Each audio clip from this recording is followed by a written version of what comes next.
Hello hello hello, good evening everybody. My name is Shubham Jagdish and welcome back to the channel. तो boss, आज का chapter staffing है।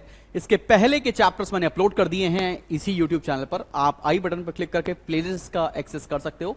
साथ में एक बात और बताना चाहता हूं कि यहां तक के सारे चैप्टर्स के मैंने नोट्स अपने एप्लीकेशन के फ्री स्टडी मटेरियल सेक्शन में भी अपलोड कर दिए। तुम्हें बस करना यह है कि डिस्क्रिप्शन में लिंक है, क्लिक करो और फ्री स्टडी मटेरियल सेक्शन से डाउनलोड कर सकते हो यहां तक के सारे नोट्स। तो चलो भाई, बढ़ते हैं आगे। जिंदगी में क्या करना है? स्टाफिंग करना है। स्टाफिंग क्या होता है, क्या क्या टॉपिक हमारे सिलेबस में है और कौन से टॉपिक हमारे सिलेबस से हटाए जा चुके हैं, इस वीडियो के अंदर सब आपको इन डेप्थ समझ में आना शुरू हो जाएगा।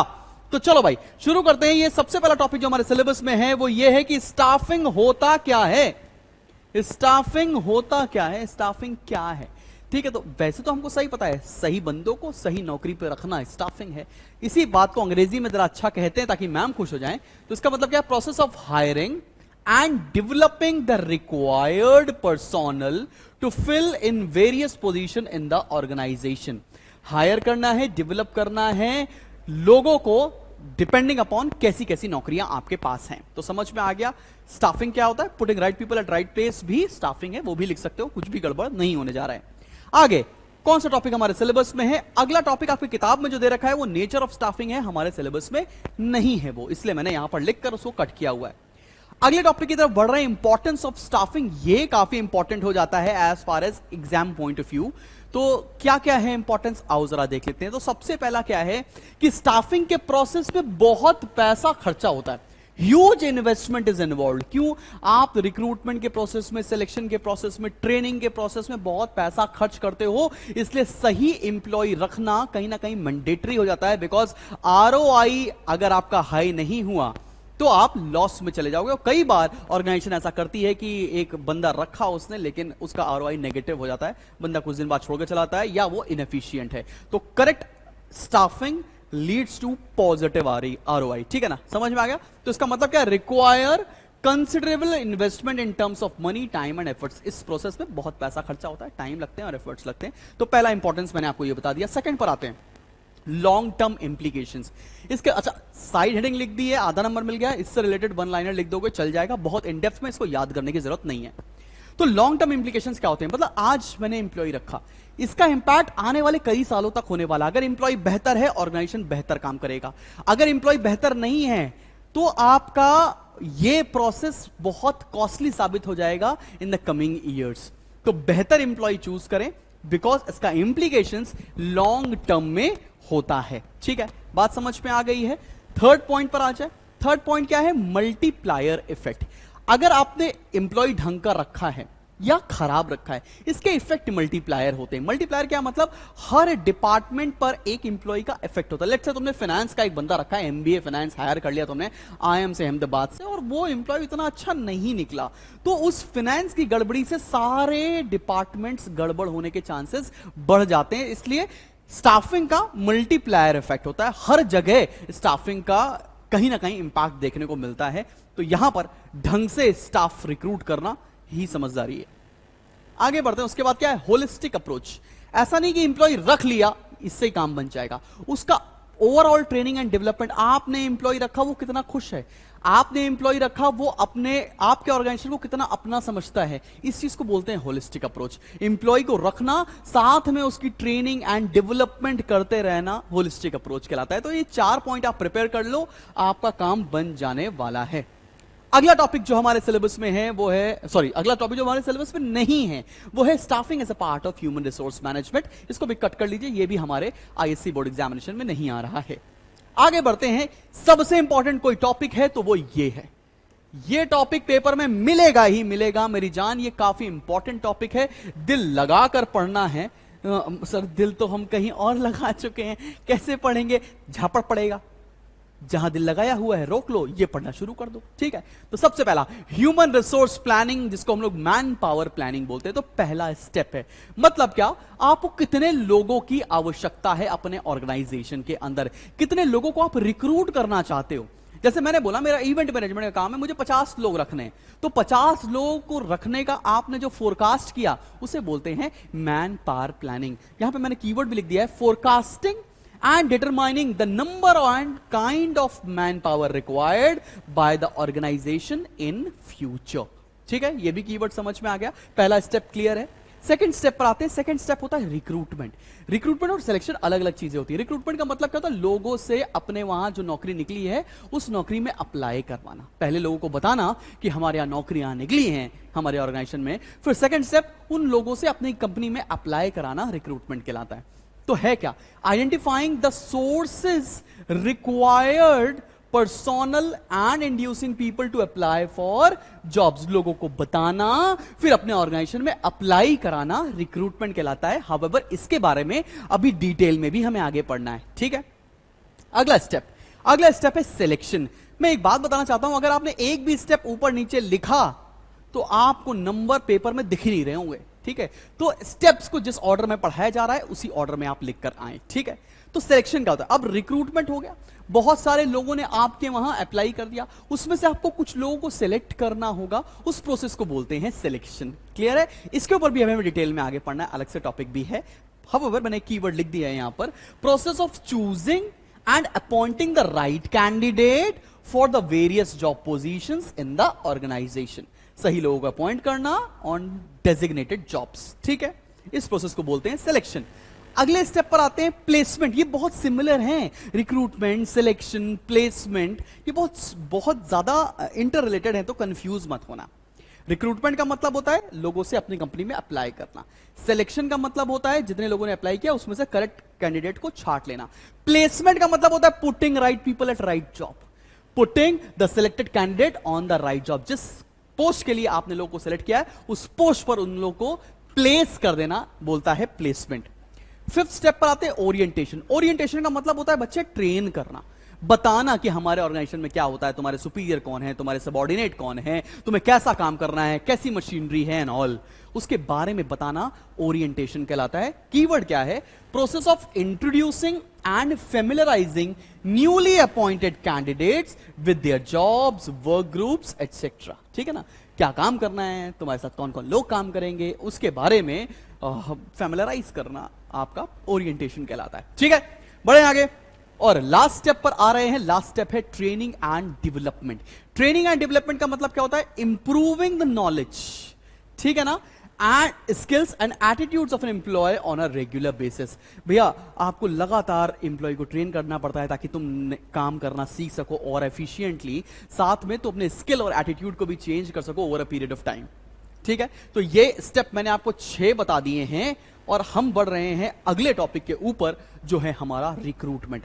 अब ये काफी इन डेप्थ पढ़ना है यहां से, ठीक है ना। रिक्रूटमेंट और सिलेक्शन काफी डिटेल में पढ़ो, आपके पेपर में बहुत हेल्प करेगा, ये पेपर में मिलेगा ही मिलेगा।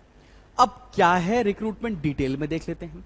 Process of पब्लिसाइजिंग information about the job vacancies in the organization and inducing the prospective candidate to offer themselves for appointing in the organization.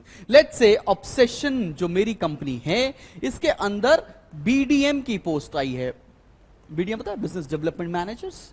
BDM का पोस्ट आया हुआ है, तो मैंने इस पोस्ट के बारे में लोगों को बताया। हो सकता है मैंने लिंक्डइन पर बताया, अपने दोस्तों से बता दिया, अपने सोशल मीडिया पे शेयर कर दिया, या अपने पेपर में निकाल दिया ऐड। तो मैंने लोगों को बताया और लोगों से इस जॉब के बारे में एप्लीकेशन करवाया। इस प्रोसेस को बोलते हैं रिक्रूटमेंट, मैंने पहले भी बताया हुआ है आपको। ठीक है, अब रिक्रूटमेंट में कौन कौन से सोर्सेज यूज हो रहे होंगे ये देखना है। ठीक है, किस सोर्स से आप रिक्रूट कर सकते हो। तुम्हें बंदा चाहिए अपने ऑर्गेनाइजेशन में किसी एक जॉब के लिए, तुम उसका वो जो जॉब वैकेंसी है उसको कैसे भरोगे। 2 प्रोसेस होते हैं। अगर इंटरनल सोर्सेस के थ्रू जाओ तो एक होता है प्रमोशन, एक होता है ट्रांसफर। ये कौन से सोर्स हैं, ये इंटरनल सोर्सेस हैं। प्रमोशन क्या होता है, मान लेते हैं कोई एक जूनियर एम्प्लॉय है, वो अच्छा काम कर रहा है, मैंने उसको प्रमोट करके सीनियर वाली वैकेंसी फुलफिल कर दी, उसको बोलते हैं प्रमोशन। ट्रांसफर का मतलब क्या है, मान लेते हैं आपका ही एक एम्प्लॉय है जो किसी और डिपार्टमेंट में काम करता है, तो वहां से उसको इस डिपार्टमेंट में बुला लिया, इसको बोलते हैं ट्रांसफर। तो इंटरनल सोर्सेस क्या होते हैं, बस 2 होते हैं, promotion and transfer. Whereas external sources बहुत ज्यादा होते हैं, लेकिन उसके पहले ही बताना चाहता हूं कि एडवांटेजेस टू इंटरनल सोर्सेज हमारे सिलेबस में नहीं है, साथ में इसके लिमिटेशन भी सिलेबस में नहीं है। अब बात करने जा रहे हैं हम लोग ये एक्सटर्नल सोर्सेज क्या होते हैं। सबसे पहला सोर्स यहां पर जो दे रखा है आपकी स्क्रीन पर वो है एडवर्टीजमेंट। एडवर्टीजमेंट कहां पर, न्यूज़पेपर में। एडवर्टीजमेंट कहां पर, naukri.com में। जिस जिस सोर्स से एडवर्टीजमेंट आपका टीवी में भी आता है आजकल, ठीक है ना, सोशल मीडिया पे भी आता है, तो वहां पर आपको पता चल जाता है कि यहां पर नौकरियां निकली हैं, आप अप्लाई कर सकते हो। दूसरा है एम्प्लॉयमेंट एक्सचेंज, सरकारी संस्थाएं हैं जो अगर आप चाहें तो उनको अपने वैकेंसीज के बारे में बता सकते हैं और उस एक्सचेंज मैकेनिज्म के थ्रू आप एक प्रोस्पेक्टिव एम्प्लॉय अपने लिए सेलेक्ट कर सकते हैं। तो दूसरा हो गया एम्प्लॉयमेंट एक्सचेंज। तीसरा है एजुकेशनल इंस्टीट्यूशंस, कैंपस रिक्रूटमेंट। ये तुमने कई बार सुना होगा, जैसे रिसेंटली अगर आपका किसी अच्छे कॉलेज में होता है, अगर आप लखनऊ में हैं तो नेशनल पीजी, दिल्ली में हैं तो Shri Ram college of commerce and what not, अगर आप कोलकाता में हैं तो आपका यार जेवियर्स में सिलेक्शन हो रखा है, तो वहां पर कंपनीज आती हैं और आपको वहां से कैंपस से रिक्रूट करती हैं, ठीक है ना, फॉर रिस्पेक्टिव जॉब अपॉर्चुनिटीज। उसे बोलते हैं हम लोग एजुकेशनल इंस्टीट्यूशन से सिलेक्ट करना या कैंपस से रिक्रूट करना। फिर आते हैं प्लेसमेंट एजेंसीज। बहुत सारी प्लेसमेंट एजेंसीज खुली हैं, पर्सनल कंसल्टेशन बैठे हुए हैं मार्केट में, जैसे एक जेनपैट कंपनी है, वो प्लेसमेंट कंसल्टेशन का बहुत बड़ा नाम है इंडस्ट्री के अंदर। तो बहुत सारी प्लेसमेंट कंसल्टेंसी सर्विसेज भी हैं जहां पर हम एक ऑर्गेनाइजेशन बताता है कि हमारे यहाँ नौकरी है और प्लेसमेंट कंसल्टेंसी हमें एक एम्प्लॉय छाट कर दे देती है और उसको हम सिलेक्ट कर सकते हैं, ठीक है, ये बात समझ में आ गई। आगे बढ़ते हैं, उसके बाद क्या है, कैजुअल कॉलर्स। कैजुअल कॉलर्स क्या होते हैं ना, अक्सर लोग किसी भी ऑर्गेनाइजेशन में जाके ना अपनी नॉर्मली ऐसे सीवी छोड़ के चले आते हैं, अपना बायोडाटा देकर चले आते हैं कि कहीं अगर आपके यहाँ कोई ऑर्गेनाइजेशन में वैकेंसी होती है तो आप सीवी देकर हमें बुला सकते हैं, ठीक है, बात समझ में आ रही है। आगे डायरेक्ट रिक्रूटमेंट। डायरेक्ट रिक्रूटमेंट का मतलब क्या है, कोई भी आया आपके ऑर्गेनाइजेशन में और आपने उसको फटाक से रिक्रूट कर लिया, इससे बोलते हैं डायरेक्ट रिक्रूटमेंट, ठीक है ना। जनरली ये कहां होता है, जनरली ये फैक्ट्रीज में होता है, बाहर लेबर्स खड़े होते हैं और वहां से सीधा रिक्रूटमेंट कर लिया जाता है। आगे बढ़ते हैं, रिकमेंडेशंस ऑफ प्रेजेंट एम्प्लॉइज। यह आजकल कॉर्पोरेट में बहुत चलता है। क्या होता है कि मान लो कोई एक सीनियर एम्प्लॉय या जूनियर एम्प्लॉय किसी ऑर्गेनाइजेशन में काम कर रहा है और कोई वैकेंसी आती है, तो वो जो एम्प्लॉय उस ऑर्गेनाइजेशन में पहले से ही काम कर रहा है, किसी अपने जानने वाले को रिकमेंड कर देता है कि ये एम्प्लॉय बेहतर है, आप इसको रख सकते हैं। तो रिकमेंडेशन से कई बार जो वैकेंसीज हैं उनको पूरा किया जाता है। आगे बढ़ते हैं, फिर है लेबर कॉन्ट्रैक्टर्स एंड जॉबर्स। कई बार ऐसे जनरली कंस्ट्रक्शन के काम में हम कॉन्ट्रैक्टर से बात कर लेते हैं कि बॉस हमको 50 लेबर चाहिए, 100 लेबर चाहिए, 10 लेबर चाहिए, तो कॉन्ट्रैक्टर्स के पास बहुत सारे लेबर्स होते हैं और वो हमें सीधा सप्लाई कर सकते हैं। ये भी एक तरीका होता है रिक्रूट करने का। और आजकल जो बहुत फेमस है, जिसे बोलते हैं हम लोग इंटरनेट, naukri.com, लिंक्डइन, यहां पर भी जॉब वैकेंसीज पोस्ट होती हैं और यहां से भी आप रिक्रूटमेंट कर सकते हो। चलो भैया, अब बढ़ते हैं हम लोग एडवांटेजेस पे। ये भी हमारे सिलेबस में नहीं है। सिमिलरली डिसएडवांटेजेस भी हमारे सिलेबस में नहीं है, मतलब लिमिटेशन भी हमारे सिलेबस में नहीं है। अगला टॉपिक जो हमारे सिलेबस में है वो है सिलेक्शन। सिलेक्शन के अंदर इतने सारे स्टेप्स हैं जो तुम्हें पढ़ने हैं और ये बहुत इंपॉर्टेंट टॉपिक होने वाला है, ठीक है। अब है क्या, it is carefully screening the candidate so as to identify and choose the most suitable person for the job vacancies to be filled। आपके पास बहुत सारे एप्लीकेशंस आए, उसमें से आपने कुछ लोगों को सेलेक्ट कर लिया on the basis of screening, on the basis of test, उसको बोलते हैं सिलेक्शन। अब सिलेक्शन पढ़ रहे हैं तो अगला टॉपिक बहुत इंपॉर्टेंट होने वाला है। इस टॉपिक पर थोड़ी देर बाद आएंगे। अगला टॉपिक जो बहुत इंपॉर्टेंट होने वाला है वो ये है स्टेप्स इन सिलेक्शन प्रोसेस। ये इतना इंपॉर्टेंट है, कई बार ये बोर्ड एग्जामिनेशन में सीधा सीधा पूछा गया है, ठीक है ना। सिलेक्शन प्रोसेस, और मैं इस बार आपको बता रहा हूं बेट करके कि सिलेक्शन प्रोसेस के स्टेप्स बोर्ड एग्जामिनेशन में जरूर ऐसे बाहें फैलाकर अपना इंतजार कर रहे होंगे, इसलिए इस टॉपिक को बिल्कुल आंखों के रास्ते दिल में उतार लो, ठीक।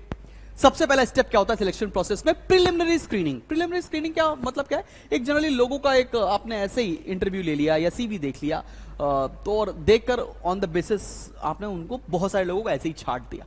तो कहने का मतलब क्या है, preliminary interview is to see whether the candidate is apparently suitable physically and mentally for the job. एक छोटा सा आपने स्क्रीनिंग कर लिया, जिससे आपने जो लोग सही हैं, जो लोग फिजिकली एंड मेंटली फिट हैं, उनको एक इस राउंड में छाट लिया और बाकी लोग को बाहर कर दिया। सेकंड स्टेप क्या होता है, सेकंड स्टेप होता है एप्लीकेशन ब्लैंक। एप्लीकेशन ब्लैंक का मतलब क्या है ना, एक तरह से बेसिक इंफॉर्मेशन उनकी फिल करा लेना किसी फॉर्म पर, किसी A4 शीट पर, या उनकी सीवी ले लेना, ठीक है ना। इसके अंदर क्या होता है, the candidates are required to give full information about their age, qualification, experience, family background and what not. इसके अंदर बेसिक इंफॉर्मेशन हम इंप्लॉइज की भरा लेते हैं, ठीक है, इसको बोलते हैं एप्लीकेशन ब्लैंक। थर्ड सबसे इंपॉर्टेंट ये है हमारा एम्प्लॉयमेंट टेस्ट। जिसको हम लोग सिलेक्शन टेस्ट भी बोलते हैं। अब टेस्ट दो तरह के हैं बेटा। पहला है प्रोफिशिएंसी टेस्ट। प्रोफिशिएंसी टेस्ट में दो चीजें चेक की जाती हैं, एक स्किल और एक नॉलेज। सिमिलरली एप्टीट्यूड टेस्ट दूसरा टेस्ट होता है, ठीक है ना। तो अगर मैं यहां पर बताऊं, प्रोफिशिएंसी टेस्ट को दो पार्ट में डिवाइड किया गया है, अचीवमेंट और ट्रेड टेस्ट और स्किल और डेक्सटरिटी टेस्ट। अब अचीवमेंट और ट्रेड में हम नॉलेज चेक करते हैं और यहां पर स्किल्स को चेक किया जाता है। यह पहला टेस्ट हो गया जिसको हम लोग बोलते हैं प्रोफिशिएंसी टेस्ट। एप्टीट्यूड टेस्ट में तीन चीजों को चेक किया जाता है। इंटेलिजेंस टेस्ट, जिसमें हम मेनली आईक्यू उसका चेक करते हैं। दूसरा इंटरेस्ट टेस्ट, मतलब एक्चुअली इंप्लॉय को किस एरिया में ज्यादा इंटरेस्ट है। और लास्ट होता है पर्सनालिटी टेस्ट, जिसमें हम उसका इमोशनल क्वेश्चन चेक करते हैं, ठीक है ना, कि वो इमोशनली फिट है कि नहीं। तो दो तरह के टेस्ट होते हैं, आपको मैंने दोनों बाइफरकेट करके उसका क्या मतलब है वो भी समझा दिया है। आते हैं फोर्थ स्टेप पर। फोर्थ स्टेप क्या होने वाला है? सिलेक्शन और एम्प्लॉयमेंट इंटरव्यू। ये होता है एक formal face to face conversation between employer and employee. Formal, almost last round of selection process होता है ये। खैर, यहां हो गया। उसके बाद हम क्या करते हैं, जितने लोग को सिलेक्ट किया उनका एक मेडिकल चेक कराते हैं। मेडिकल चेक में कुछ टेस्ट होते हैं जो गवर्नमेंट अथॉरिटीज से कुछ डॉक्टर्स कंडक्ट करते हैं, और मेडिकल टेस्ट में जो पास हो जाता है उसको हम लोग अगले स्टेप में उसका बैकग्राउंड और रेफरेंस चेक करते हैं कि भैया सही जगह से आ रहा है, घर वार में कोई केस तो नहीं था, इसके ऊपर कोई पुलिस केस तो नहीं है। ये सारी चीजें चेक करने के बाद उसको हम लोग ऑफर दे देते हैं, इसको हम लोग बोलते हैं एम्प्लॉयमेंट ऑफर, ठीक है ना, या जॉब ऑफर। कब से ज्वाइन करना है, कितनी सैलरी होगी, क्या वर्किंग होगी, किस सेंटर पर ज्वाइन करना है, and all the details will be mentioned in the job offer. तो यहां तक था हमारा सिलेक्शन टेस्ट का पूरा, सॉरी सिलेक्शन का प्रोसीजर पूरा। अब अगला टॉपिक जो हमको पढ़ना है वो पढ़ना है रिक्रूटमेंट और सिलेक्शन में डिफरेंस क्या होता है। मैं बता रहा हूं 4 से 5 पॉइंट आप प्रिपेयर कर लो, इससे ज्यादा का डिफरेंस कभी भी पेपर में नहीं मिलेगा। 4 मिनिमम, 5 मैक्सिमम। तो सबसे पहला तो मीनिंग मैंने बता दिया, रिक्रूटमेंट की मीनिंग क्या होती है, सिलेक्शन की मीनिंग क्या होती है, आपने मीनिंग लिख डाली, पहला डिफरेंस हो गया।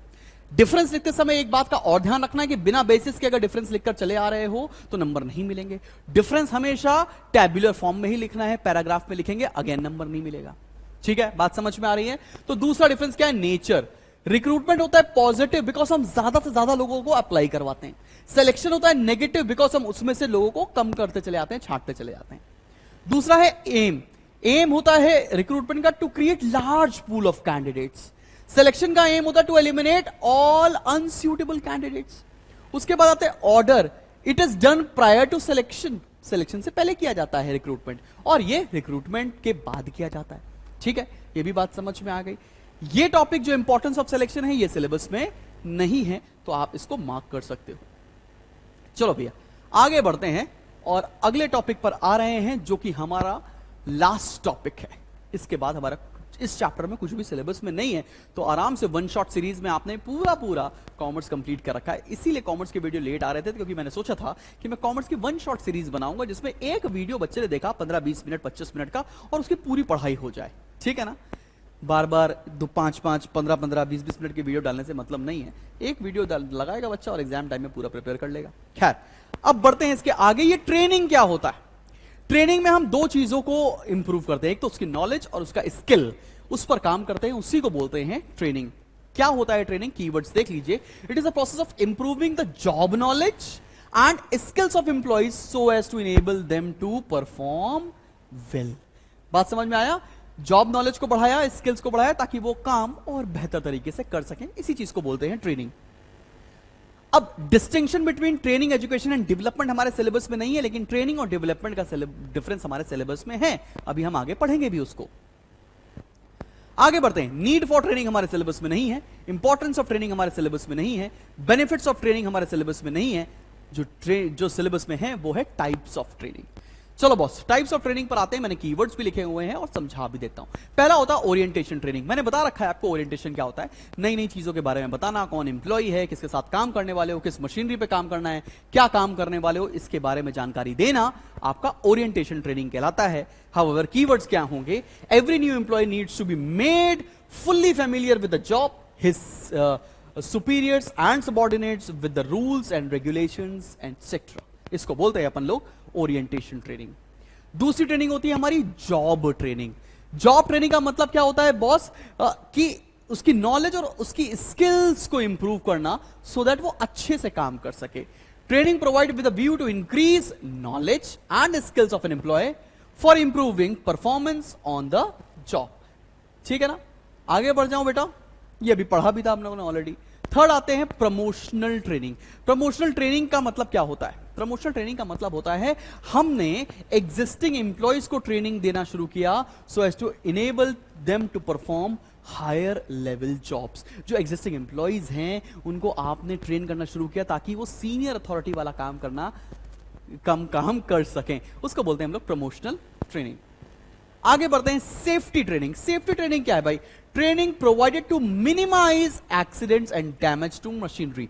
कुछ वर्कर्स या कुछ लोग जो फैक्ट्री में काम करते हैं वहां पर अगर वो मशीनरी पे ऑपरेट करते हैं तो दोनों चीजें डैमेज ना हो, मशीनरी भी डैमेज ना हो और किसी इंप्लॉइज को कोई एक्सीडेंट भी ना हो, उसके बारे में ट्रेनिंग देना सेफ्टी ट्रेनिंग कहलाता है।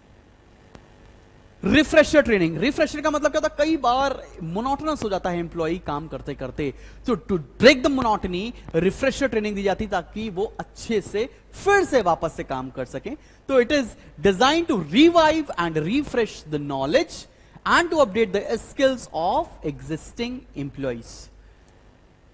बढ़ते हैं आगे, रेमीडियल ट्रेनिंग। कुछ गलतियां हो जाती हैं एम्प्लॉइज से, उन गलतियों को किया है तो उस गलती से हम ऑर्गेनाइजेशन से बाहर थोड़ा ना कर देंगे, उसको इंप्रूव करने का हम उनको टाइम देते हैं और उसके ऊपर ट्रेनिंग भी देते हैं, उसको बोलते हैं remedial training. It is design to correct the mistakes and shortcomings in the behaviour and performance of employees, इसको बोला जाता है बेटा रेमीडियल ट्रेनिंग। और लास्ट टॉपिक पर आ रहे हैं, ट्रेनिंग और डेवलपमेंट के डिफरेंस के ऊपर। फिर चैप्टर हमारा ये भी खत्म हो गया। तुम वीडियो देखो, डिस्क्रिप्शन में जाओ और नोट्स डाउनलोड करो, शेयर करो भाई, ठीक है। चलो बस आते हैं, देखते हैं कि ट्रेनिंग क्या होता है। Purpose to make workers proficient in their present jobs. जो अभी नौकरी कर रहे हो उस पर अच्छे से कर सको उस नौकरी को, उसके लिए ट्रेनिंग दी जाती है। डेवलपमेंट क्या होता है? To prepare employees for handling more responsible and challenging jobs in future. जो एग्जिस्टिंग एम्प्लॉइज हैं उनको ट्रेन करना ताकि वो सुपीरियर वाला काम कर सकें, सीनियर अथॉरिटी वाला काम कर सके, चैलेंजिंग जॉब्स को ले सके in future. Depth of knowledge, इसमें टेक्निकल स्किल्स के ऊपर फोकस किया जाता है और यहां ह्यूमन एंड कंसेप्चुअल स्किल्स के ऊपर फोकस किया जाता है। ड्यूरेशन, ट्रेनिंग शॉर्ट टर्म के लिए होती है, development is a long term, इसमें पूरा करियर डिपेंडेंट होता है। इनिशिएटिव इन लर्निंग, ये इनिशिएट करता है एम्प्लॉयर और ये इनिशिएट करता है एम्प्लॉई। तो इतनी सी बात थी जो तुम्हें बतानी थी। आज आपका स्टाफिंग का चैप्टर खत्म हो गया है और धीरे धीरे बाकी चैप्टर्स भी खत्म होते चले जाएंगे। बाय अक्टूबर तो हमारा सारा सिलेबस हो जाना चाहिए। फिर भी कोई कंप्लेन है, कोई शिकायत है तो डिस्क्रिप्शन में कमेंट सेक्शन में लिखकर बताइए। और अगर कोई शिकायत नहीं है, चीजें ठीक लग रही हैं, तो अपने दोस्तों और अपने टीचर्स तक ये वीडियो जरूर शेयर करें। दिस इज शुभम जगदीश, मिलते हैं बहुत जल्दी एक नेक्स्ट वीडियो के साथ। Till then keep smiling and keep learning.